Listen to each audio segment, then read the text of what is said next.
اللهم صل على سيدنا مولانا محمد وعلى آل سيدنا مولانا محمد दुनिया जो गरीब आजो अज़ल के चलबे ना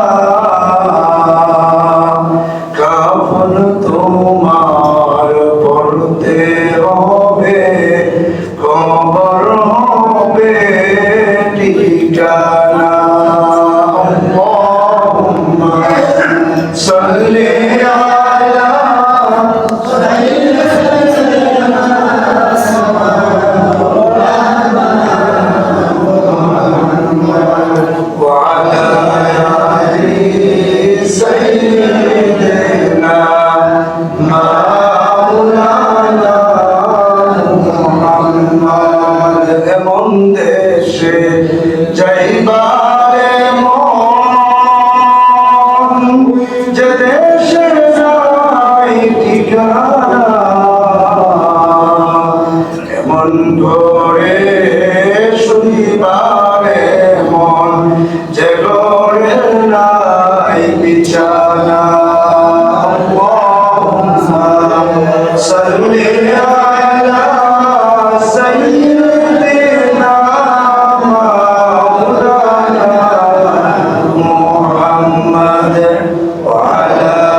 মুসলিয়ান কিরাম আলেম উলামা তলাবায়ে আযম আমার যুবক ভাইয়েরা সর্বপ্রথম সেই মহান প্রভুর দরবারে মন খুলে শুকরিয়া আদায় করি যিনি আমাদেরকে সুস্থ শরীরে জুমার মসজিদে এসে জুমার 2 রাকাত ফরজ নামাজ আদায় করার জন্য এসে বসার তৌফিক দিয়েছেন সেই মহান প্রভুর দরবারে মন খুলে শুকরিয়া আদায় করি সবাই বলে আলহামদুলিল্লাহ।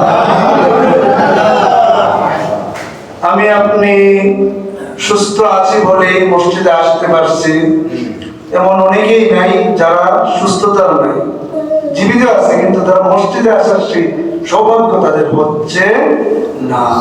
এই কারণে আবার বলি আলহামদুলিল্লাহ। আল্লাহর নিয়ামত যখন আমি আপনি পাইব, আল্লাহর ইচ্ছা, আল্লাহ ঘোষণা করে রাখছেন যে আমি আপনি যেন নিয়ামতের শুকরিয়া জ্ঞাপন করি। শুকরিয়া জ্ঞাপন করলে আল্লাহ কি করবেন? বাড়িয়ে দিবেন। আর যদি না শুকর করি তাহলে আল্লাহ আপনি আমাকে পাকড়াও করবেন, শাস্তি দিবেন, নিয়ামত ছিনে। অনেকে আছেন না, আমরা অনেকে মনে করি যে আমি তো ভালোই আছি। আরে ভাই, ভালো আছেন, আজকে ভালো আছেন, কালকে দেখতে পারেন আপনার ভালো নেই।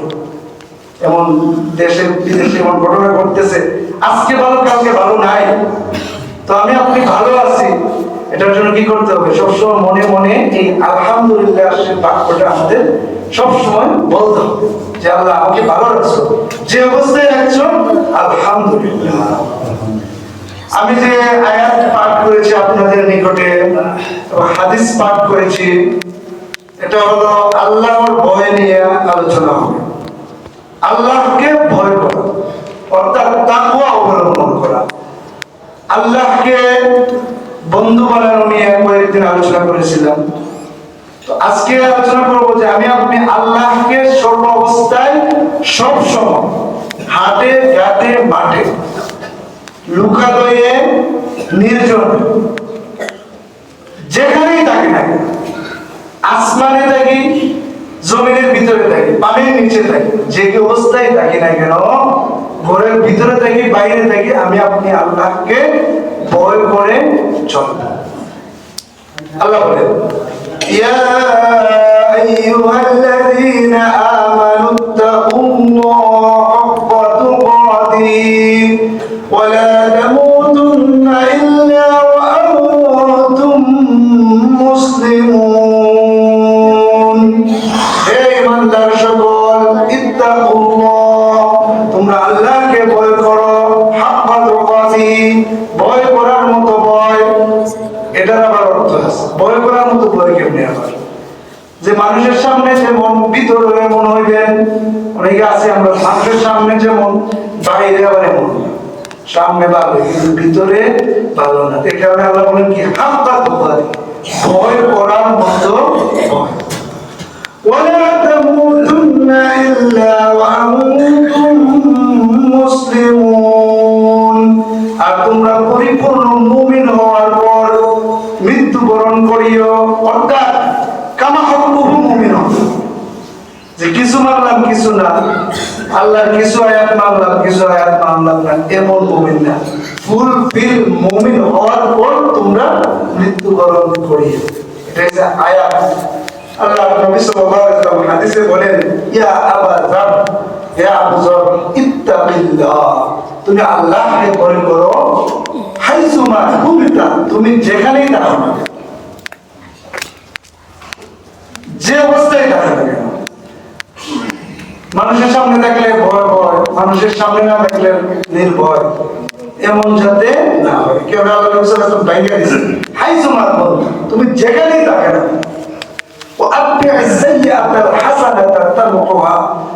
আর যদি তোমার নিজ থেকে কোন গুনাহ হয়ে যায়, ভুলক্রমে গুনাহ হয়ে গেছে, যেহেতু আমরা মানুষ, আমরা যেহেতু মানুষ, আমাদের দ্বারা গুনাহ হতে পারে, এটা অস্বীকার করার কোনো সুযোগ নেই। মানুষ তো ফেরেশতা না, লা ইয়াসুনাল্লাহ মা আমারহুম ওয়া ইয়াফআলুনা মা ইউমারুন। ফেরেশতারা কি তারা আল্লাহর অবাধ্যতা করে না, তারা আসলে এই সিস্টেমই এসেছে না। এরা আল্লাহ যেন নেবেছেন দাঁড়াইতে, ওইটাই পিটাইতে হয়েছে পিটাইতে থাকো, দাঁড়াইতে হয়েছে দাঁড়াই থাকবো, লেখতে হয়েছে লেখবো। আমি আপনি ঘুষ দিল কেমন, যে এদিকে বলে মুনকার নাকির যারা আছো, এটা কিরামান কাতিব আছে না, যে আপনি একটু ঘুষ দেন, বলে তোমার ঘুষ দিব মনে লিখবো না, হ্যাঁ না, এটা বুঝবে না, সে লিখবে। অর্থাৎ মানুষের ভিতরে কি আছে, নফস আছে, নফসে আম্মারা আছে, তাকে বারবার আদেশ করতে থাকে। আম্মারা মানে অধিক বেশি আদেশ কারণ হয়, বেশি আদেশ দেয়, আরে কয় গুনাহ কর, এটা কর, সেটা কর, উল্টা পাল্টা কর। তাহলে মানুষের ভিতরে কি আছে, একটা নফসে আম্মারা আছে। এই নফসে আম্মারার কারণে মানুষ কি করে, গুনাহ করতে বাধ্য হয়। তো আল্লাহ নবী সাল্লাল্লাহু আলাইহি ওয়াসাল্লাম বলেন, আতবি'is সাইয়্যাতাল হাসানাতা তামহুহা, যদি তোমার দ্বারা ভুলক্রমে কোনো গুনাহ হয়ে যায়, তাহলে তুমি কি করো, তারপর করে একটি নেকির কাজ করে ফেলো। বলেন না সুবহানাল্লাহ। করে ফেললে কি হবে, তামহুহা, মিটিয়ে দিবেন আল্লাহ তাআলা। কি করবেন, ওই যে গুনাহটা করছেন আগে, এরপরে নেকির কাজ করছেন, ওই নেকির কাজ দ্বারা গুনার কাজটাকে আল্লাহ কি করে দিবেন, মিটিয়ে দিবেন। বলেন না সুবহানাল্লাহ। আল্লাহ নবী সাল্লাল্লাহু আলাইহি ওয়াসাল্লাম প্রেসক্রিপশন দিয়েছেন আমাদেরকে বাঁচার পথ করে দিয়েছেন। এরপর আল্লাহ নবী সাল্লাল্লাহু আলাইহি ওয়াসাল্লাম কি বলেন, ওয়াখালিকিন নাসা বিখুলুকিন হাসান, হে মানুষ সকল, হে আবু যর, তুমি মানুষদের সাথে ভালো আচরণ করবা, ওয়াখালিকিন নাস, এবং তুমি মানুষদের সাথে করবা বিখুলুকিন হাসান, উত্তম আচরণ। বলেন না সুবহানাল্লাহ। উত্তম আচরণের দ্বারা লাভ কি? হাদিস শরীফে আছে যে কোন ব্যক্তি যদি উত্তম চরিত্রে, উত্তম আচরণে দীক্ষিত হয়, উত্তম চরিত্রবান হয়, সে যেন সারা রাত্রি না দাঁড়িয়ে দেখেও, সে যেন সারা রাত্রি তাহাজ্জুদ দাঁড়িয়ে পড়ে। বলেন না সুবহানাল্লাহ। সারাদিন রোজা না রেখেও যেন সারাদিন রোজা রাখে। বলেন না সুবহানাল্লাহ। তাই উত্তম চরিত্রের এত মূল্য। দারাজাতা কাইমিল লাইলি ওয়া সাইমিন নাহার, কেউ যদি উত্তম চরিত্রের চরিত্রবান হয়ে যায়, সে যেন দারাজাতা কাইমিল লাইল, রাতে দাঁড়ানোওয়ালা ব্যক্তির ন্যায়। বলেন না সুবহানাল্লাহ।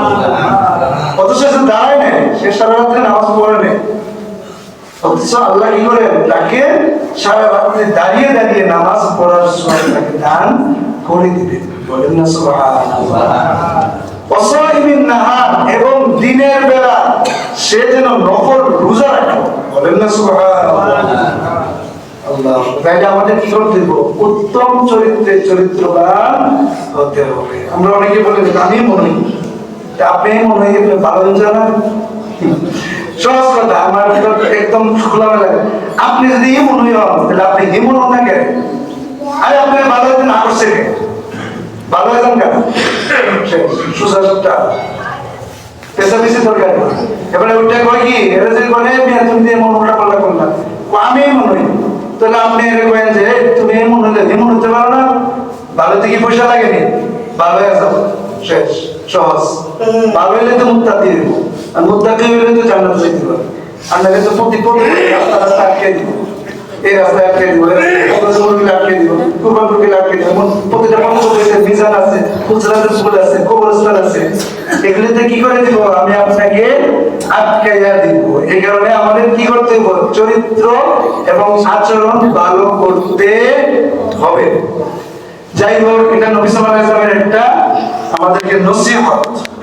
আরেক হাদিসে আছে, عن ابي هريره رضي الله تعالى عنه عن النبي صلى الله عليه وسلم قال سئل رسول الله صلى الله عليه وسلم عن اكثر ما يدخل الناس الجنه فقال تقوى الله وحسن الخلق وسئل عن اكثر ما يدخل الناس النار فقال الفم والفرج او كما قال عليه الصلاه والسلام।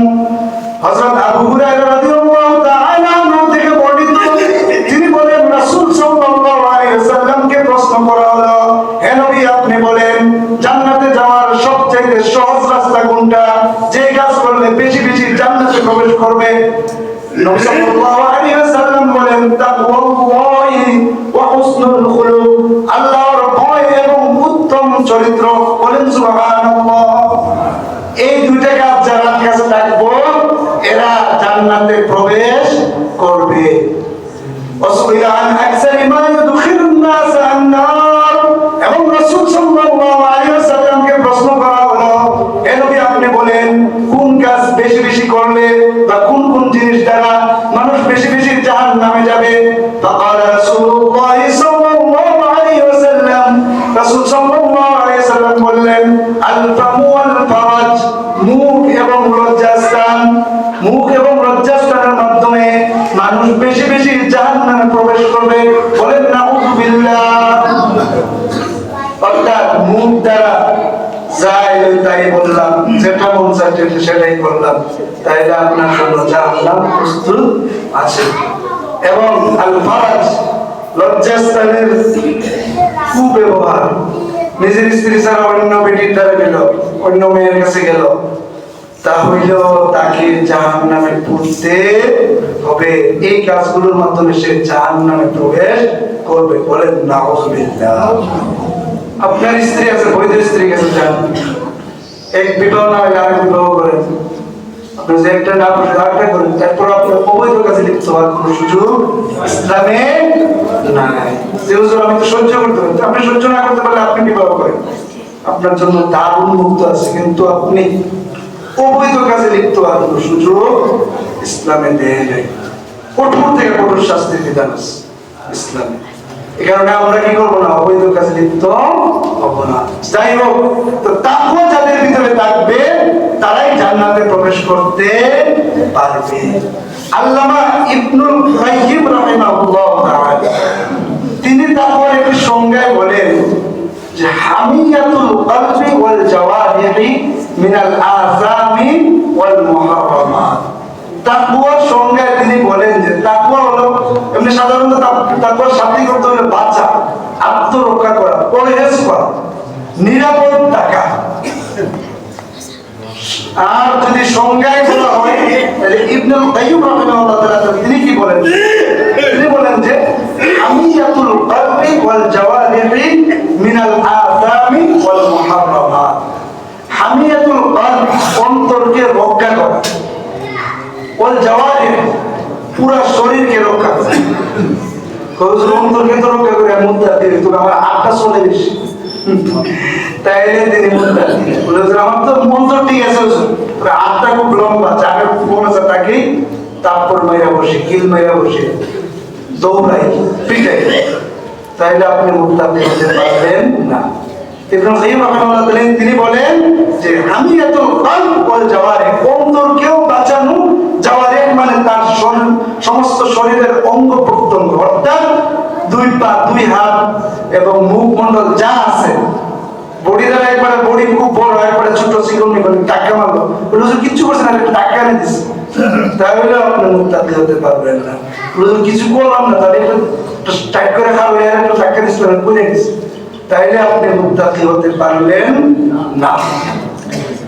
তো তিনি বলেন যে শরীরের অঙ্গ প্রত্যঙ্গ দ্বারা এবং অন্তর দ্বারা এগুলোর গুনাহ থেকে বাঁচতে, এগুলো দ্বারা যে কোনো গুনাহ থেকে বেঁচে থাকার নামই হলো তাকওয়া। বলেন না সুবহানাল্লাহ। আযাম ইসমুল বহুবচন, মানে গুনাহ। মুহাররম এটা হারামের বহুবচন। মুহাররম মানে হারাম জিনিসগুলো থেকে নিজেকে বাঁচিয়ে রাখার নামই হলো কি? তাকওয়া। এক। দুই নম্বর, হামিয়াতুল কলবি মিনাল মাকরুহাত। বলে বড় বড় গুনাহ থেকে তো বাচ্চা থাকে, আর মাঝে মধ্যে হালকা পাতলা করে লাগে আল্লাহ। অর্থাৎ ইবনে কাইয়্যিম রাহিমাহুল্লাহ তাআলা এটাকেও নাকচ করে দিচ্ছেন। তিনি বলতেছেন যে হামিয়াতুল কলবি মিনাল মাকরুহাত, অর্থাৎ মাকরুহ অপছন্দনীয় জিনিসগুলো থেকেও আপনি আমার অন্তরকে বাঁচানোর নামই হলো তাকওয়া। বলেন না সুবহানাল্লাহ। এরপরে আছে হামিয়াতুল লিসান আনিল ফুতুর। এর আগে যেটা বললাম যে আমি অপছন্দনীয় কাজ থেকে বিরত। মনে করেন আপনার ওই রাস্তা দিয়ে এখানে একটা রাস্তার মোড়ে গান হইতেছে, তো আমি যদি এদিক দিয়ে আসা যাওয়া করি বা আসি, আজকে একবার ওইটা করবো কি হুজুর মনে গান দেখে আসছে, বলেন না নাউজুবিল্লাহ। স্বাভাবিক, মানে আমি না, উদাহরণ দিলাম। আপনিও যদি হাজির সাহেবের দিকে আইসো, মানে গানটার দিকে আইসো, তাহলে এটা কাজটা কি? যদিও আপনি এদিকে যাওয়া যায়, কিন্তু কাজটা অপছন্দনীয় হচ্ছে কেন? ওই গানটা দেখার কারণে। তাহলে আপনি বেঁচে থাকার জন্য কি করতে হবে? ওই এদিক থেকে আমি ঘুরে বাজারে গেলাম, তাহলে আর মানুষে মনে করতো না যে আপনি কেন গেছি। একটা উদাহরণ দিলাম আগে। তাহলে অর্থাৎ অপছন্দনীয় জিনিস থেকেও বেঁচে থাকা। মাকরুহ যে কাজগুলি আছে, ইসলামে অনেক বিধান আছে মাকরুহ অপছন্দনীয় করা যায়, তবে মাকরুহ অপছন্দনীয় এগুলো থেকে বিরত থাকার নামই হলো তাকওয়া। তিন নাম্বার যেটা বলতেছেন হযরত ইবনুল কাইয়্যিম রাহিমাহুল্লাহ তাআলা, তিনি বলেন যে হামিয়াতুল লিসান আনিল ফুদুল, জিহ্বাটাকে অযথা অনর্থক কথা বলা থেকে বাঁচিয়ে রাখার নামই হলো তাকওয়া। বলেন না সুবহানাল্লাহ। কিন্তু আমরা কি করি? আমরা এক জায়গায় যদি বসি, তাহলে মনে করেন আর কোনো ব্রেক নেই, স্যার স্টুলে বসলে বা কোনো জায়গায় যদি এমনি বয়ে যাই, মসজিদে বয়ে গেলে হয়তো অনেক সময় ব্রেক ফেলে যায়। মসজিদে বসে আছে, নামাজ পড়তেছে, এরপরে মনে করেন কয়েকজন বসছে, বসার পরে দেখবেন যে অনেকের জিহ্বা কি হয়েছে, ব্রেক ফেল করছে। উনি আর ব্রেক করতে পারতেছে না, কারণ ওনার যা আছে সব বলতেছে, উল্টা পাল্টা কথা যা আছে ওনার মন উগড়াইয়া বলতেছে।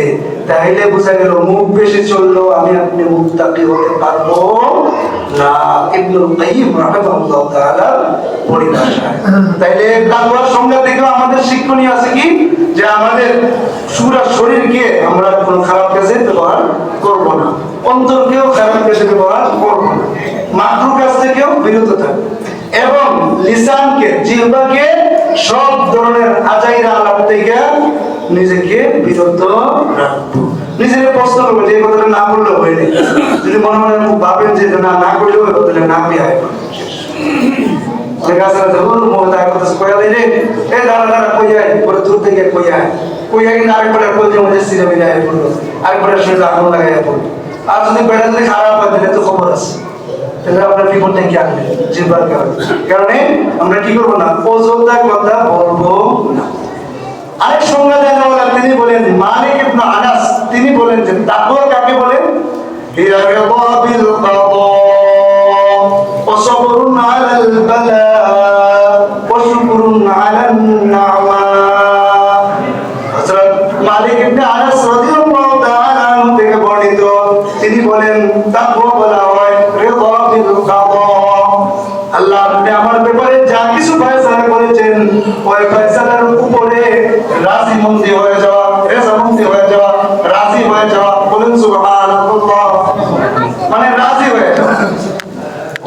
কাছে রাজি না, কইছে আমার এই যে একটা অবস্থাতে আছিও ভালো লাগে না, জীবনটা হলে ভালো লাগে না।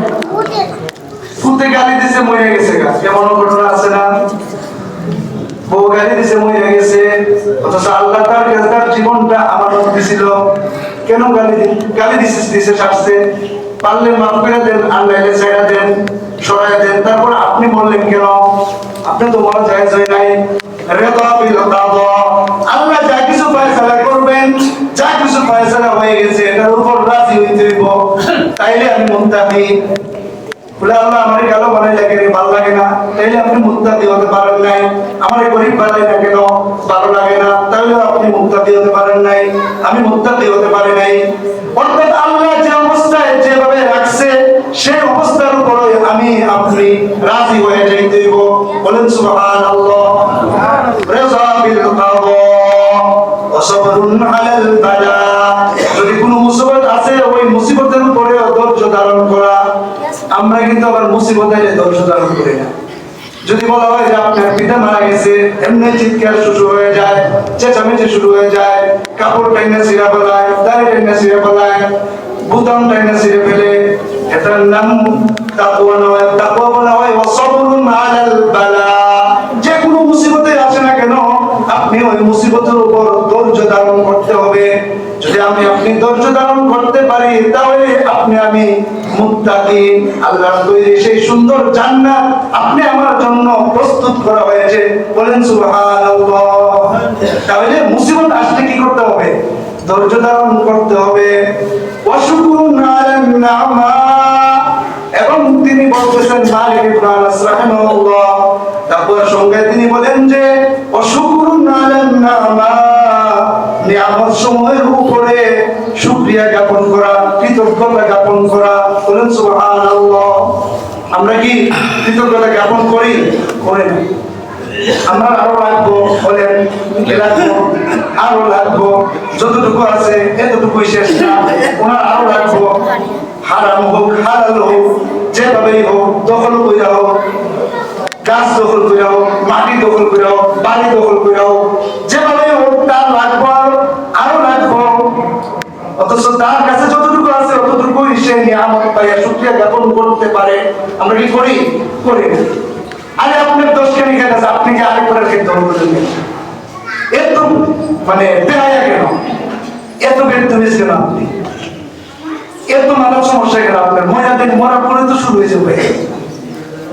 ওই এবারে দখলের ক্ষেত্রে এবারে তো বদ্ধ দিয়ে যাচ্ছে, এই বদ্ধ তো চলমান। আপনি ফিরে দিতে পারবেন?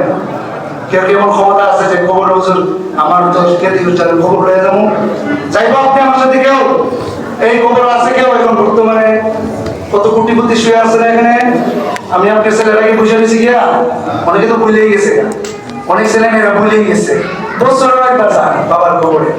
তাইলে আপনি কেন, আমি কেন এমন কাজ করবো যে কাজের কারণে খবরে ধরা পড়ে যাবো?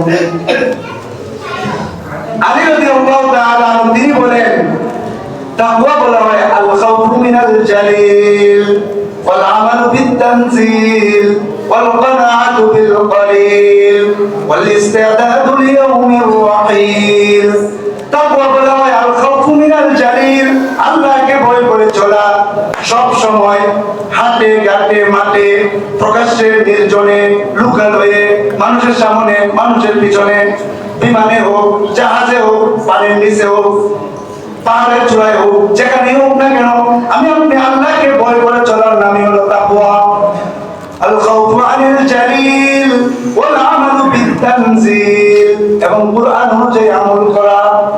অনেকে বলে হুজুর আমার ভিতরে তাকওয়া আছে, আমি আল্লাহর ভয় করি, সবরি করি, তবে কুরআনের এই আইনটা মানতে পারতাম না।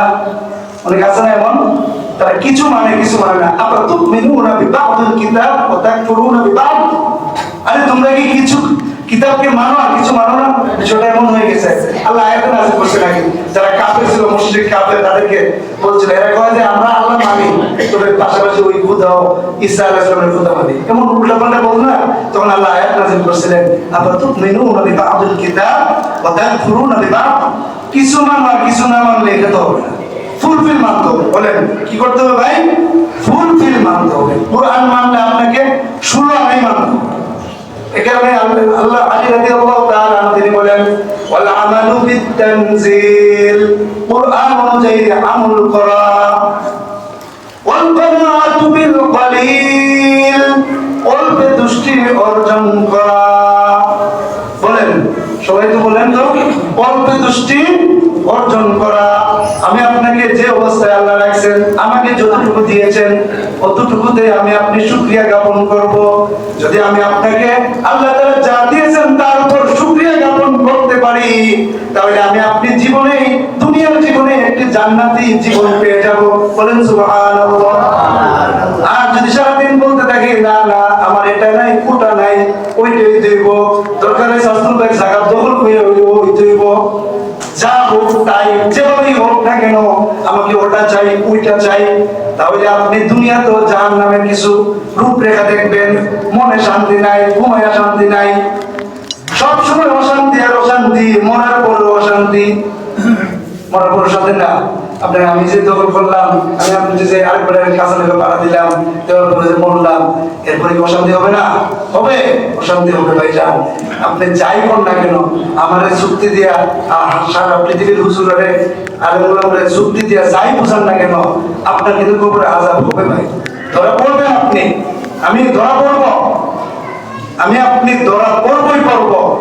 এর থেকে বিন্দু মাত্র পিছপা হওয়ার কোন সুযোগ থাকবে না। হাদিস শরীফে আছে না, খামসুন, 5টা প্রশ্নের আগে, 5টা প্রশ্নের জবাব দেওয়ার আগে কেউ কি করতে পারবে না, তার কদম লা তাজুলু কদমা আবদিন হাত্তা ইউসআল আন খামসিন, যতক্ষণ পর্যন্ত 5টা প্রশ্ন তাকে না করা হবে এবং 5টা প্রশ্নের জবাব না দিতে পারবে ততক্ষণ পর্যন্ত সে কি করতে পারবে না, একটা পাকেও তুলতে পারবে না। এর মধ্যে একটা আছে যে আল উমরি বিমা আবলাহু, তোমার জীবনকে তুমি কিভাবে কাটিয়েছো, ওয়ান মালি মিন আইনা, তুমি কোথায় থেকে মালকে আনছো, ইকতাসাবতাহু ওয়া মিন আইনা আনফাকতাহু, তুমি কোথায় থেকে মাল অর্জন করেছো এবং কোথায় খরচ করেছো, এটা বলো। এটা বলার আগ পর্যন্ত আপনি আমাকে একটা কাইও সামনে যেতে দিতে দেওয়া হবে না।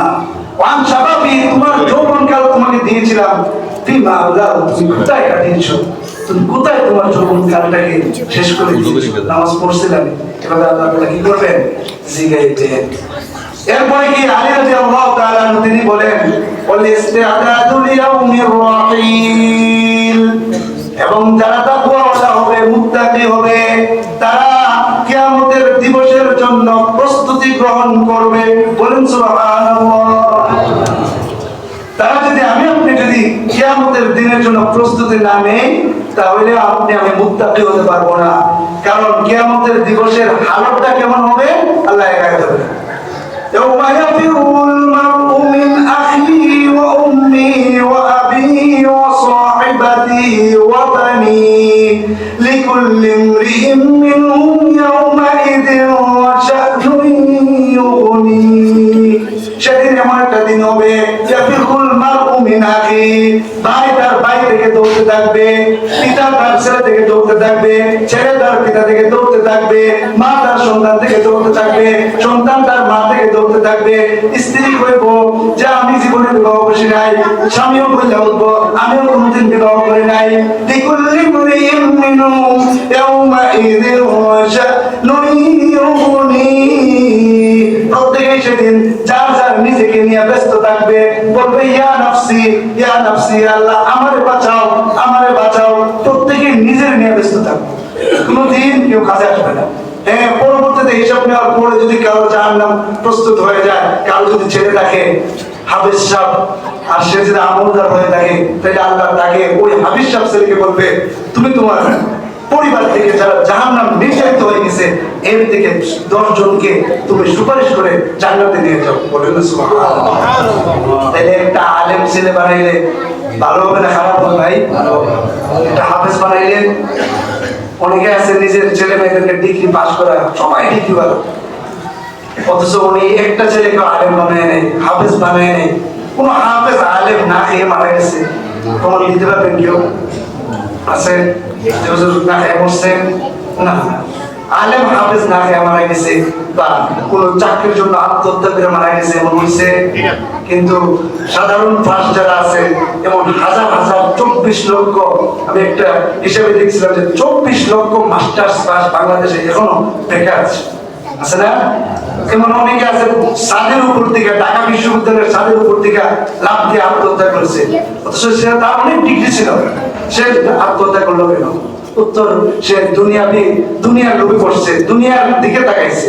আর আখেরাতের দিকে তাকাইলে তো অল্প দৃষ্টি হইতে পারে। অর্থাৎ আমি তাদেরকে নিন্দা করছি না, তাদেরও দরকার আছে, মেডিকেল না হলে তো আমি হাসপাতালে যেতে পারতাম না, আবার যদি সায়েন্স না জানা এই বিল্ডিং কে করবে, এগুলো প্রত্যেক ভাই দরকার আছে। তবে কোরআন একটু পড়া যদি, কোরআন শিখে যদি একটু করে তাহলে খুব ভালো। তো তাদেরকে আমি কখনো ইয়ে করি না যে তারা হোক না, তারা মেডিকেল পাস করলে আমি ডাক্তার পেতাম পাবো, তাহলে এদেরও দরকার আছে। তবে আপনার ছেলে সাতটা আছে, সাতটারে আপনি ইয়ে বানাই নিলেন, মাস্টার্স বানাই নিলেন, একটা ছেলেকে আলেম বানাইলেন না, একটা ছেলেকে হাফেজ বানাইলেন না, যে আপনার কবরের সামনে গিয়ে আপনার জন্য সূরা ইয়াসিন তেলাওয়াত করবে, যেমন বানাইছেন অনেকেই বানাইছে না। তো যারা বানায় নাই তাদেরকে আমি বলবো, আপনি কোনো না কোনো ভাবে আলেমের সাথে একটা সম্পর্ক হয়ে যান। আপনার ছেলেকে বানান নাই, আপনার ছেলেকে নাতিকে বানান, অথবা মেয়ের ঘরে নাতিকে বানান, অথবা আপনার ভাগ্নেকে বানান, অথবা আপনার বাচ্চাকে বানান, অথবা আপনার চাষুর ভাই করে ছেলে একটা দায়িত্ব নেন। এভাবে বানাইতে থাকেন, একটার পরে একটা কোনো না কোনো ভাবে। আমাদের হাবিবুর রহমান যুক্তিবাদী হাফিজুল্লাহ, উনি এখনো জীবিত আছেন। হাবিবুর রহমান যুক্তিবাদী শুনছেন না আপনারা সবাই? বক্তা, উনি বলতেন, ওনার একটা ওয়াজ আমি শুনলাম যে তুমি কোনো না কোনো ভাবে আলেমের সাথে সম্পর্ক হোক, অথবা হয়তো তোমার ছেলেকে আলেম বানাও, আমি তোমার মেয়েকে আলেমের কাছে বিয়ে দিয়া তুমি আলেমের সাথে একটা সম্পর্ক গড়ে আনো, অথবা তোমার নাতিকে আলেম বানাও, অথবা বাতিজাকে আলেম বানাও, অথবা বাতিজিকে আলেম বানাও, আলেম বানাও, কোনো না কোনো ভাবে একটা আলেমের সাথে, একটা হাফেজের সাথে তোমার যেন সম্পর্ক হয়ে যায়। তাহলে তোমার জীবনটা কি হবে? ওই যে কিয়ামতের দিবসের জন্য একটা প্রস্তুতি হবে। বলেন না সুবহানাল্লাহ। আলী রাদিয়াল্লাহু তাআলা আনহু যেটা বলছেন যে কিয়ামতের যারা প্রস্তুতি না নেবে তারাও প্রকৃত মুত্তাকি হতে পারবে না। তাই বোঝা গেল কিয়ামত দিবসের জন্য আমাদের বিশেষভাবে প্রস্তুতি নেওয়া দরকার, যেদিন কেউ আমাদের কাজে আসবে না। হাফেজ সাহেব যে কাজে আসবে কখন? যখন সব শেষ হইব, হিসাব টিসাব শেষ, আপনারা পরিবারের 10 জন জাহান্নামে, এদেরকে আল্লাহ বলবেন তোমার পরিবারের 10 জন যাদের পছন্দ হয় তাদেরকে তুমি ডেকে ডেকে জান্নাতে নিয়ে চলে যাও। বলেন সুবহানাল্লাহ। আর আলেমদের ব্যাপারে বলা আছে যে তারা যেন একটা জ্ঞাতি গোষ্ঠীকেই তারা জান্নাতে নিয়ে চলে যাবে। বলেন সুবহানাল্লাহ। আলেমের তো দাম আরো বেশি। প্রকৃত আলেম সে একটা এলাকার একটা জাতিকে নিয়ে তারা জান্নাতে চলে যাবে। বলেন না সুবহানাল্লাহ। আল্লাহ তাআলা আমাদের সবাইকে আল্লাহকে ভয় কারণেওয়ালা, প্রকৃত ভয় কারণেওয়ালা হিসেবে কবুল করেন। সবাই বলেন আমিন। ওয়া আখিরু দাওয়ানা আলহামদুলিল্লাহি রাব্বিল আলামিন। যারা